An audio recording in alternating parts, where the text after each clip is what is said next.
کا انتقال حضور کے اس دنیا پہ قدم رکھنے سے پہلے ہی ہو گیا تھا. ابھی شکم مادر میں تھے کہ حضرت عبداللہ کا انتقال ہو جاتا ہے. در یتیم پیدا ہوئے ہیں. 6 سال کی عمر میں ابوا کے مقام پر ریت کے ٹیلے آئے تو وہاں سیدہ آمنہ کی طبیعت خراب ہو گئی اور پھر لمحے بھی زندگی کے آخری ہیں. سیدہ آمنہ نے محسوس کر لیا کہ یہ میری آخری سانس ہے. سیدہ پاک نے حضور کے سر پہ ہاتھ رکھا اور روتے ہوئے کہا کہ بیٹا ہر نئی چیز نے پرانا ہو جانا ہے، ہر باقی نے فنا ہو جانا ہے. میں بھی جا رہی ہوں. وَذِكْرَ بَاق وَوَلَدْتُ طُهْرًا، لیکن میرا ذکر نہیں مٹے گا، اس لیے کہ تیرے جیسا ستھرا بیٹا چھوڑ کے جا رہے ہیں.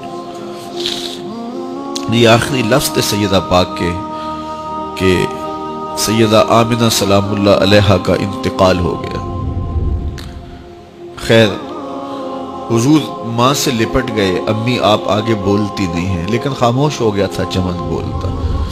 حضور نے وہیں پھر اپنی ماں کی تدفین کی.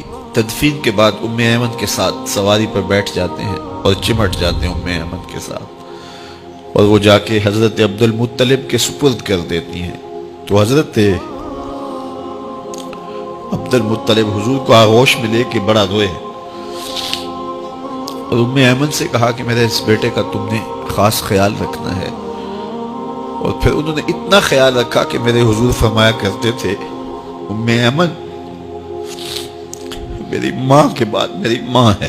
2 سال کے بعد حضرت عبد المطلب کا بھی انتقال ہو گیا. ابن حشام کے یہ لفظ سینہ چیرتے ہیں کہ جب امیر قریش کا جنازہ اٹھا تو سارا مکہ جنازے کے لیے امڑ آیا، لیکن لوگوں نے 8 سال کے ایک بچے کو دیکھا جو دیواروں سے لپٹ لپٹ کے رو رہا تھا. آج یہ سہارا بچھن گیا تھا. پھر چچا کی کفالت میں آئے. پھر ایک وقت آیا کہ وہ بھی اس دنیا کو چھوڑ گئے، اور اسی سال حضور کی اہلیہ کا انتقال بھی ہوا، اور اس سال کا نام عام الحزن، دکھوں کا سال رکھا. اہل مکہ نے جو سلوک کیا وہ کسی سے بھی مخفی نہیں ہے.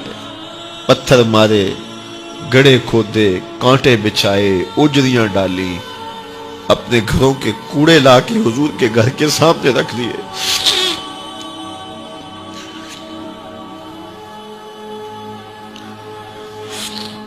یہ کس چیز کی سزا دے رہے تھے میرے حضور کو؟ میرے حضور علیہ السلام نے پھر طائف کا سفر کیا کہ شاید وہ لوگ میری بات کو سن لیں، لیکن انہوں نے جو دردناک سلوک کیا وہ بھی تاریخ کا ایک انتہائی دردناک باب ہے. انہوں نے اوباشوں کے ہاتھوں میں پتھر دیے اور جس راستے میں میرے حضور نے گزرنا تھا ان کو اس راستے پہ کھڑا کر دیا اور کہا ان پہ سنگ زنی کرو. اور وہ آقا کریم پہ پتھر مارتے، حضور کے پاؤں پہ پتھر مارتے. آقا کریم علیہ السلام پاؤں اٹھاتے تو وہ دوسرے پاؤں پہ مارتے. پھر حضور شدت درد سے بیٹھ جاتے تو ان کے 2 گھنڈے دائیں بائیں سے آگے بڑھتے اور حضور کو کندھوں سے پکڑ کے اٹھاتے، پھر سنگ باری کرتے.